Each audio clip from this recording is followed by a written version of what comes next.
అమ్మగారు ఆవు పాలు తెచ్చిన. ఆ పాలక్కడ రగలేసి నువ్వు ఇటు తగలడు. ఒకసారి సుబ్బి, ఇక్కడేవో ఇంగ్లీష్ ముక్కలు ఏడ్చాయి కానీ కాస్త చదివి చెప్పు. నాకేం వచ్చు అమ్మగారు. ఈ మధ్యలో నేర్చుకుంటున్నానని చెబుతావు కదే. ఆడు చెత్తపోతుంటేను 4 ముక్కలు గిలుకుతుండాలండి. ఆ 4 ముక్కలు ఈ 2 ముక్కలు ఉన్నాయేమో చూడు. ఎంవై మై అంటే నా యొక్క, నాని కూడా అనొచ్చులేండి.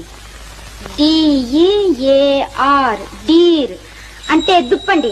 జింకలో లేడు దుప్పులు ఉండవండి, ఆ దుప్పి. దుప్పే? నీ మొహం ఎవరైనా నా దుప్పి అని రాసుకుంటారే? ఆహా, అది కాదండి, డియర్ అండి. డియర్ అంటే అంటే నాకు సిగ్గేస్తుందండి. ఓసి నీ సిగ్గు తట్టుబండ్లు గాను త్వరగా చెప్పి చావే. అంటే ప్రేమించుకునేటప్పుడు ఇంగ్లీష్ లో అనుకునే మాటలండి. అంటే నాథానా? అబ్బే కాదండి, ప్రాణేశానా?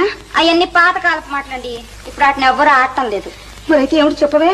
అంటే నా ప్రియా అని. ప్రియాదే?